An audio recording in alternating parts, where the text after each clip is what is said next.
Os irmãos podem abrir as suas Bíblias no texto de Juízes, no capítulo 21, no último versículo 25. Nessa breve reflexão, irmãos, eu quero refletir sobre o tema que vocês já têm acesso, que abre, de certa forma, o livro de 1 Samuel, a raridade da palavra do Senhor, a raridade da palavra de Deus. Juízes 21, 25 diz assim: naqueles dias não havia rei em Israel, cada um fazia o que achava mais reto. Avança um pouquinho, o primeiro livro de Samuel, capítulo 3, versículo 1. Observamos o seguinte relato: o jovem Samuel servia ao Senhor perante Eli. Naqueles dias, a palavra do Senhor era muito rara. As visões não eram frequentes. Vamos orar. Nosso Senhor, de forma muito graciosa, o Senhor nos coloca mais uma vez para sermos alvos da voz do Senhor, da pregação da Tua palavra. Rogamos que Teu Santo Espírito faça isso apesar do instrumento falho por meio do qual Ele fará, ó Deus. Fala poderosamente ao nosso coração, seja conosco, que nós não experimentemos intercorrência, ó Deus, para que a Tua palavra não encontre entulhos até o acesso ao nosso coração. Então, vence as nossas guardas e nos instrui, ó Deus, em nome de Jesus. Amém. Samuel, irmãos, é o último juiz de Israel. Ele também exerceu outros papéis, profeta e sacerdote, também em Israel. O livro de Juízes, os irmãos já conhecem.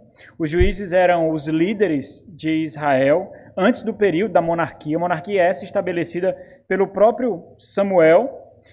Eles também eram atribuídos de várias prerrogativas. Então, aquilo que o rei fará, e também os sacerdotes, em alguma medida, fariam, e os próprios profetas também fariam, eram responsabilidade dos juízes, esses líderes que o Senhor levantou para estabelecer a ordem. Por exemplo, eles cuidavam das relações exteriores com outros povos, eles eram líderes militares e trabalhavam na libertação do próprio povo, eles eram administradores da justiça de Deus para que ela fosse cumprida. Então, eles eram modelos e ao mesmo tempo, executores dos assuntos religiosos concernentes a Deus para o cumprimento do pacto divino. Então, eles eram responsáveis para que o pacto divino fosse observado, ou seja, em todos os aspectos, eles eram encarregados de manter a ordem estabelecida por Deus, conforme era esperado pelo próprio Senhor. Por isso, é fácil nós compreendermos, quando nós lemos o livro de Juízes e começamos o livro de 1 Samuel, passando ali por Ruth, é bem fácil a gente compreender o diagnóstico que o autor de Juízes faz, fazendo a admissão da situação ali naquele período. Naqueles dias não havia rei em Israel, cada um fazia o que achava mais reto. E talvez a gente pode pensar, tentando equacionar aí, porque Deus, por exemplo, ficou irado quando o próprio povo pediu para que levantassem um rei para ele. Então, o fato deles não terem um rei, homem, como os outros povos, não significava que eles não tinham um rei. Eles não reconheciam como deveria o reinado, o senhorio de Deus. Então, por não reconhecer o senhorio de Deus, eles que é atestado essa situação. Deus reinava sobre esse povo quando era levantado um juiz para que a voz de Deus fosse ouvida. Então, o que nós observamos aqui nesse período é lacunas da extinção da palavra de Deus. Em vários momentos nós observamos a palavra de Deus sendo extinta ali por um certo período. Então Deus levantava um juiz e muitas vezes esse juiz ficava 40 anos e então quando esse juiz morria, nós vemos a extinção da palavra de Deus. E isso é muito importante, porque quando nós observamos essa extinção da palavra de Deus, ele não está falando, por exemplo, das tábuas da lei. Ele não está falando que as tábuas da lei eram perdidas. A palavra de Deus, obviamente, aqui é a pregação. É o estabelecimento da vontade de Deus através de quem? Dos juízes. Os juízes, então, eles expunham a vontade de Deus para o povo e o povo tinha que corresponder a isso. E isso torna reluzente algo que com muita facilidade nós desprezamos. É impossível, irmãos, nós fazermos o divórcio da palavra de Deus escrita e a palavra de Deus proclamada. É por isso que os puritanos falavam com muita ousadia de que quando um ministro de Deus se levanta com fidelidade para pregar a palavra de Deus, é o próprio Deus falando. E eles eram mais ousados. Nós somos muito tímidos, porque talvez vão nos chamar de pentecostais, mas nós somos muito tímidos nos nossos tempos. Mas os ministros puritanos, eles entendiam que quando a pregação de Deus era fielmente exposta, havia dois ministros, haviam dois pregadores. Era o pregador homem e o pregador Espírito Santo, que aplicava a palavra de Deus em cada coração. Então, observa isso. Existe um vínculo aqui entre a palavra de Deus escrita, que aqui é a lei do Senhor, e essa lei proclamada e requerida a sua obediência. Então, os juízes, eles eram encarregados de tornar clara e cumprida a palavra de Deus. Contudo, nós observamos repetidas vezes períodos em que nós simplesmente não escutamos nada. Nós observamos o silêncio de Deus. Quando não havia um juiz em Israel, nós observamos o silêncio de Deus. E isso resultava em uma resposta da parte do povo. Quando a voz de Deus se calava, a carne do homem gritava. É isso que nós observamos. Ou seja, quando a voz de Deus se calava, a palavra de Deus não era ouvida, a voz do Todo-Poderoso era extinta, então a carne do homem gritava. Então, sendo Samuel o último juiz de Israel, e o contexto em que ele surge é justamente nesse vácuo, que não havia rei em Israel, né? Esse vácuo em que a voz de Deus, e bem como as suas consequências, obviamente, da voz de Deus está silenciada e as consequências disso ali é observada, e por isso nós somos alertados no capítulo 3, no versículo 1, o jovem Samuel servia ao Senhor. Perante Eli, naqueles dias, a palavra do Senhor era muito rara e as visões não eram frequentes.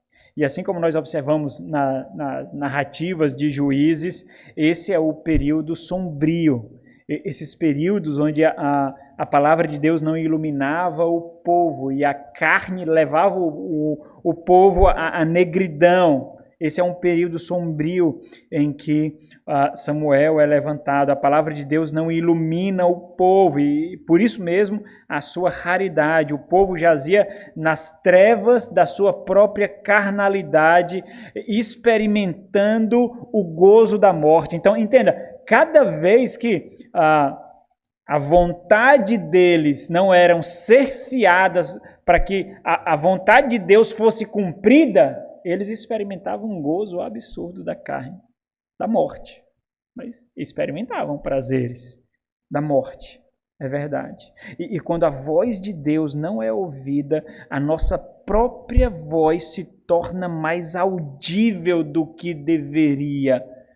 O dialeto da carne se torna inofensivo, porque afinal de contas é o único que nós ouvimos e nós nos acostumamos com esse dialeto. No primeiro momento nós brigamos conosco mesmo, mas num determinado momento nós desistimos de brigar conosco e nós aceitamos. Parece comum, parece deleitoso até, e ao invés de nós desprezarmos o tom da nossa voz, que nós deveríamos fazer isso, nós nos deleitamos no tom da nossa voz. Nós gostamos de ouvir os nossos próprios raciocínios. as nossas próprias elucubrações. Sabe quando você está cheio de si e você vai conversar com alguém, seja a sua mãe, o seu pai, e você quer levar eles na lábia, o marido com a esposa no marido, os crentes com o pastor, e você já está tão cheio de si que faz com que você fique ousado. E você vem com toda ousadia até você ser levado à percepção de que somente você elevou a um status que não deveria a sua própria voz, mas ninguém elevou. Somente você é senhor do reinado solitário que você construiu. Então, entenda, é possível observar isso também através do próprio profeta Eli, esse vácuo, dos próprios filhos do profeta Eli, que fizeram aquilo que não era agradável ao Senhor. Então, a omissão que serve de pavimentação para o pecado e desgraça na vida daqueles que amamos. É isso que nós observamos na vida de um profeta Eli. Um profeta que, quando estava em seu exercício, né, a palavra de Deus era rara. E nós vemos isso como denunciando a sua própria função, o seu próprio ofício. Então, irmãos, talvez essa seja uma reflexão difícil de nós fazermos. Porque, de acordo com esse contexto aqui, eu vou levar os irmãos para outro contexto. Mas, de acordo com esse contexto, essa não é a realidade na vida de vocês. Vocês não experimentam vácuos, como no tempo de Juízes. Nesse sentido, ativamente da parte do Senhor, não há raridade da palavra de Deus, embora isso exista. Talvez por isso seja muito difícil os irmãos fazerem essa reflexão, mas tente construir o cenário descrito acima, do que eu acabei de descrever, em que você e sua família estão inseridos, por exemplo, a palavra de Deus sendo um artefato raro, e o silêncio dela significa, como nós vimos, tornar a voz do homem caído mais audível. O que acontece então? Imagine esse cenário. É comum nós recebermos algum tipo de solicitação ou de indicação de igrejas. Pastor, o senhor sabe onde é que tem uma igreja fiel, reformada, na cidade tal, do estado tal? É comum nós recebermos esse tipo de solicitação. Imagine você nesse contexto, morando em uma cidade em que as cidades circunvizinhas, nem na sua, nem nas cidades circunvizinhas, não tem uma igreja fiel onde você pode ouvir de fato a voz de Deus. E aí você fica se contentando com migalhas, porque você visita igrejas em que, em alguns momentos, sim, a palavra de Deus é ouvida, mas na maioria das vezes o culto não é para Deus, o culto é para o homem, a voz não é de Deus, a voz é do homem, e em raríssimas exceções, você então escuta a voz de Deus e aquilo lhe dá esperança. Hoje ele errou, porque ele pregou bem. Hoje ele errou porque ele foi fiel. Hoje o culto foi para Deus. E você fica ali garimpando vida, garimpando fôlego. Tente imaginar a vida do nosso irmão Marcilon, que faz o possível, quase que o impossível para tentar cultuar conosco aqui ao Senhor, mas repetidas e repetidas vezes ele simplesmente não consegue. Tenta imaginar essa situação. Ele só queria congregar numa igreja fiel. Só congregar numa igreja saudável. É só isso, só isso. Ele não está pedindo uma mansão, ele não está pedindo 1 milhão, ele não está pedindo saúde, ele só queria congregar numa igreja fiel. Então, tenta construir. E então, construindo esse contexto, considerem. O que acontece quando não é possível encontrar a palavra de Deus? O que aconteceria com você, com o seu casamento, com a sua família, se você não encontrasse a palavra de Deus? Quais são as consequências de viver sem ouvir a voz de Deus? Quais são as consequências? É importante essas perguntas. Lá na frente vai fazer um sentido maior. Quais são as consequências de viver sem ouvir a voz de Deus? Será que nós conseguimos realmente mensurar o que significa, sendo crentes em Cristo Jesus, não termos acesso à fiel palavra de Deus? Imagine um cenário super realista, inclusive para nós. Como eu descrevi, morar num estado, numa cidade em que você simplesmente não encontra a palavra de Deus. E aqui é importante mesmo, porque isso não diz respeito simplesmente a ter acesso à pregação. Porque no nosso contexto de hoje, parece que isso daqui é muito difícil. Porque nós temos as mídias sociais, nós temos as pregações do YouTube. Mas entenda, elas não foram pregadas para você. Não foi pregada para você. Não foi pregada para o seu casamento, para os seus filhos, para a sua família. Não foi. Não foi pregada pensando em você, não foi para lhe pastorear, não foi para lhe conduzir, não foi para lhe podar, não foi para lhe domar um espírito que se debate amando a sua carne, não foi. Mas parece que muitos ainda se contentam com isso. Tem tanta pregação de pessoas tão renomadas. Você não estava na mente do pregador, ele não tinha um compromisso com sua alma. Ele não tem um compromisso com o seu casamento. Não foi para a edificação do seu espírito. Não foi.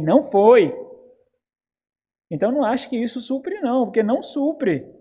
É a particularidade da palavra de Deus, aplicada na individualidade de cada crente, de cada eleito do Senhor, de cada filho do Senhor, de cada alma adotada pela família do Senhor. É Deus falando particularmente, especificamente a você, a sua família. Porque o mesmo aconselhamento para um não serve para o outro. O mesmo tom de voz para um não serve para o outro. As mesmas ilustrações para um não servem para o outro. Você sabe. Refletimos muito sobre isso. Expondo 1 Timóteo, a diversidade do pastoreio do rebanho do Senhor. Bom, você criou o cenário na sua mente, você está em Juízes, você pensou, se compadeceu com aqueles que estão nessa situação, embora você não está. Mas talvez alguns aqui estão na situação que nós vamos falar agora. E quando a extinção da palavra de Deus é uma escolha? Você já parou para pensar nisso? Quando a extinção da palavra de Deus no seu coração é uma escolha individual. Imagina agora o cenário em que não ouvir a voz de Deus é uma decisão deliberada, intencional. Ela bate aos seus ouvidos, mas não acessa o seu coração. Em que a palavra de Deus, ela não está presa, a palavra de Deus não está ausente, a voz de Deus não está em silêncio, a poderosa voz de Deus, na verdade, brada, ecoa contundentemente, contudo, ainda assim, ela é extinta individualmente para você. Você ouve, mas não escuta. Bate os seus ouvidos, mas não nutre a sua alma. Diferente do contexto de Juízes, e diferente do contexto de 1 Samuel, pelo menos no início, essa é justamente a denúncia dos profetas pré-exílicos. É justamente porque eles não ouvem. É justamente. Os profetas estavam ali, diferente dos sacerdotes e dos falsos profetas, os profetas fiéis estavam ali, inclusive Jeremias bradando. Por que eles não ouvem? Por quê? Por quê? Por quê? Eles fixam os olhares, porque eles enrijecem o semblante e a cabeça, eles simulam a atenção, mas eles simplesmente não dão ouvidos. Por quê? Jeremias capítulo 8, vamos abrir? Jeremias capítulo 8, versículo 8 diz assim: como, pois, dizeis, somos sábios, e a lei do Senhor está conosco, como dizes isso? Pois com efeito, Jeremias 8:8, pois com efeito a falsa pena dos escribas a converteu em mentira, os sábios serão envergonhados, aterrorizados e presos, eis que rejeitaram a palavra do Senhor. Que sabedoria é essa que eles têm? Então, o que é que eles estão dizendo? Eles têm a palavra de Deus. Eles estão dizendo que eles têm. Eles estão ouvindo de fato. Versículo 11 diz assim: curam superficialmente a ferida do povo. Isso aqui é importante porque talvez você esteja acostumado com a superficialidade na sua família, na sua espiritualidade, com seus filhos. Curam superficialmente a ferida do meu povo, dizendo: paz, paz, quando não há paz. Observem o que Jeremias atesta aqui. Eles vivem na superficialidade, eles experimentam a paz na superficialidade, eles desfrutam de gozo espiritual na superficialidade, como que tentando se alimentar de vento e fumaça. Mas tá bom. Um evangelista disse o seguinte: orei por fé e pensei que qualquer dia a fé baixaria e me atingiria como um relâmpago. Mas a fé não apareceu. A fé não veio. Um dia li Romanos 10. A fé vem pelo ouvir e o ouvir pela palavra de Deus. Eu tinha fechado a minha Bíblia e orado por fé. Então entendi. Agora abri a minha Bíblia e comecei a estudar e a fé veio crescendo desde então. Romanos 10. A fé vem pelo ouvir. E ouvir da palavra de Deus. O que é fé? O que Paulo entende por fé ali? Fé ali, irmãos, é a plena confiança no Evangelho de Cristo Jesus. Não é uma experiência mística unicamente. São raízes espirituais que lhe sustentam para passar por esse mundo que perece. Ouvir. Para não viver na superficialidade. Talvez, irmãos, essa seja uma das mais difíceis constatações que nós podemos fazer. Ou pior, que outras pessoas ao nosso redor podem fazer por nós. Você tem extinguido a palavra de Deus no seu coração. Eu vou mostrar para você isso. Não. Você aprendeu a olhar para o púlpito. Você aprendeu a dar atenção. Mas você não recebe a palavra de Deus no coração. E eu vou mostrar isso para você. Talvez o mais complicado, talvez o pior, além de nós mesmos chegar a essa conclusão, é outros chegarem por nós, ao olharem para a nossa vida. É o que Jeremias faz, não é? Dizem que são sábios. Sábios! Ele está contrastando o modo de vida com a profissão deles. É paz isso? Sabe, pessoas que se acostumam com o caos. A tua família está uma porcaria. Sabe quando você entra no lar e você não consegue ficar naquele lar? De tão densa que é a atmosfera. Você quase vê o ar que respira. Você vê a densidade espiritual daquele lar pesado, tenso, difícil. Você não consegue ficar muito tempo ali. Mas aquelas pessoas que estão ali simplesmente conseguem.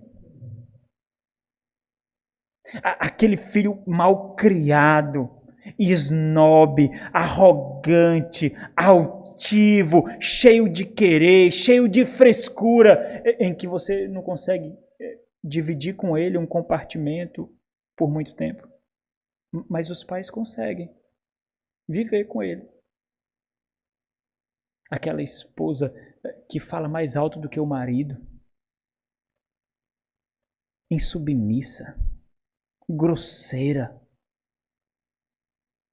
em que você não suporta ouvir o tom de voz dela se referindo a você, aos filhos e ao marido, mas aquele lá consegue.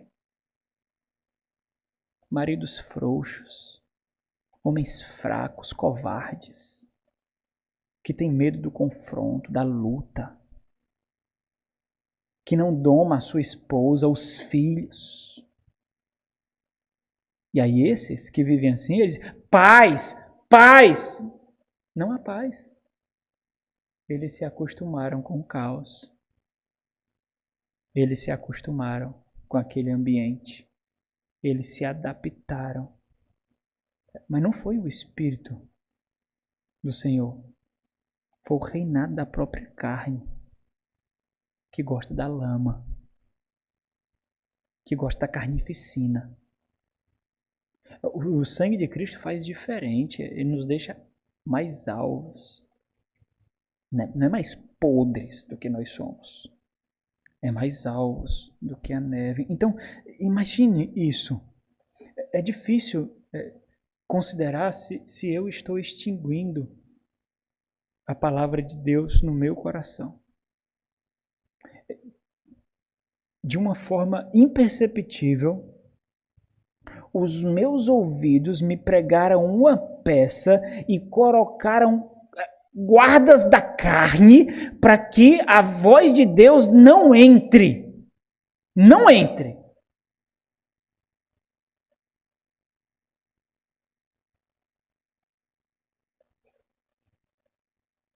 E eu digo isso com profundo pesar, irmãos. A raridade da palavra de Deus se torna uma experiência particular, individual, e embora eu tenha o privilégio de ouvi-la constantemente, as portas da minha alma estão cerradas, estão fechadas. Simplesmente. Já em meados do século passado, Dr. Mark Lloyd Jones, ele atesta algo triste, que hoje é muito contundente. Se no tempo dele já era, hoje é muito contundente. Ele diz assim, o grande problema de hoje é a ausência de bons ouvintes e não a ausência de boa pregação. Todo mundo tem tantas pedras para jogar em pregadores e pastores. Tantos. Pessoas que nunca pregaram, criticam pregação. E os ouvintes? E ouvintes, irmãos? Você é o bom ouvinte? Você sabe o que significa ser um bom ouvinte? Eu não sei se você está vendo nesse instante aqui, mas está saindo pó de ouro aqui, sabia? Ouro. Cada som de palavra é ouro.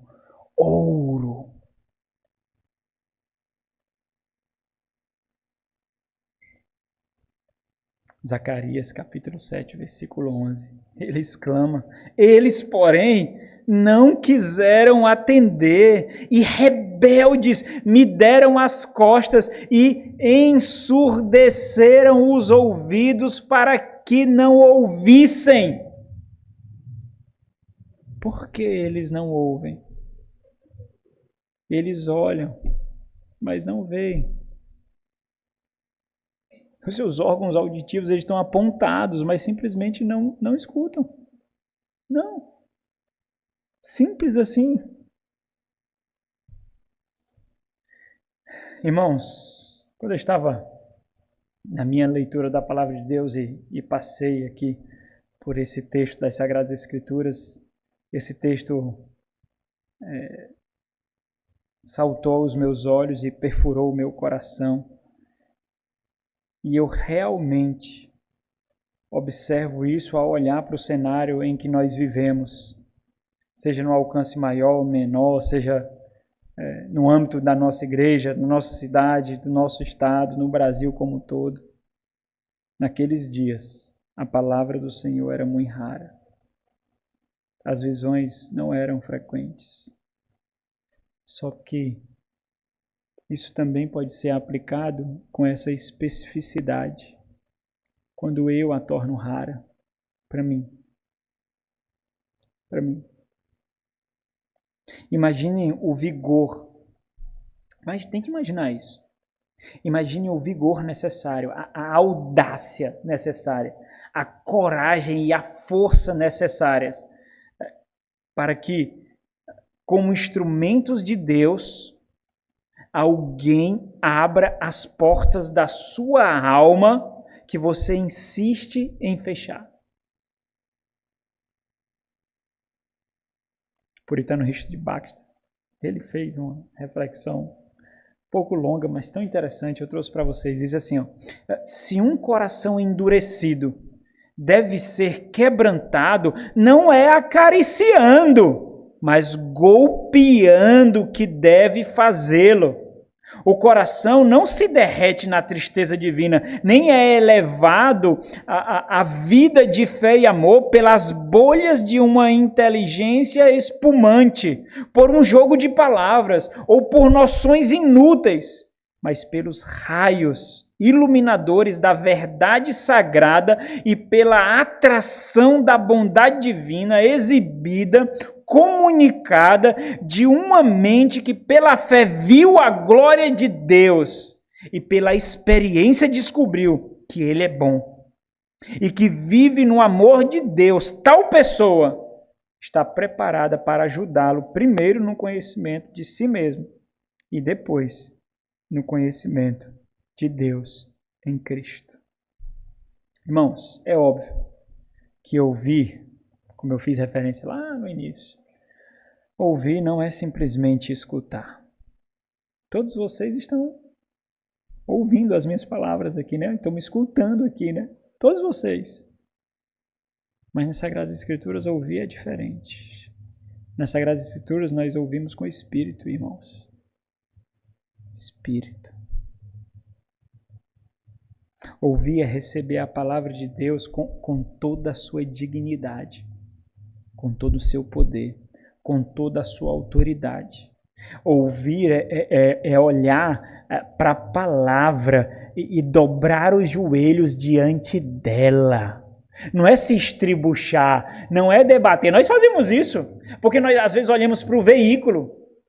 Nós fazemos isso, mas ouvir a palavra de Deus é diante dela se quebrar completamente, se despir completamente, se render, acomodando essa verdade, porque compreende profundamente que é somente dela que flui vida. Somente dela. É só ela que pode lhe vencer. Diante dela você dá o braço a torcer. Diante dela você não pode blefar. Diante dela você se desarma. Você pode fazer isso com qualquer outro, mas diante dela me venceu. Não tem jeito. Com ela ninguém pode. Né? Thomas de Kempis, espiritualista do século XII, XIII, tem um livro A Imitação de Cristo. Ele falou algo muito simples. Ele disse assim, quando você ouvir a leitura da Santa Escritura, lembre-se de que é Deus quem fala com você. Humilhe-se então e receba suas palavras com um coração agradecido. Porque Ele fala com você. Ele fala com você. A raridade da palavra de Deus, irmãos. Será que essa é a sua realidade?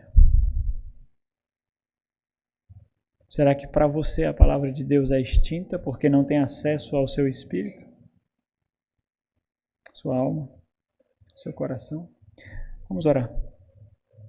Nosso Senhor, livra-nos, ó Deus, de nos contentarmos com a superficialidade da fé, por favor, Deus. Essa superficialidade que não nos mune de poder, de força e de vigor para enfrentarmos tempos difíceis. Livra-nos, ó Deus, de nos contentarmos com a superficialidade da piedade, da mortificação, da santidade, da ousadia por fé. Apesar de nós mesmos, ó Deus, coloca pessoas ao nosso redor que nos ensine isso, que nos mostre, mesmo contra a nossa própria vontade. Nos faz para Ti, ó Deus, cada vez mais e protege-nos de nós mesmos. Em nome de Jesus. Amém.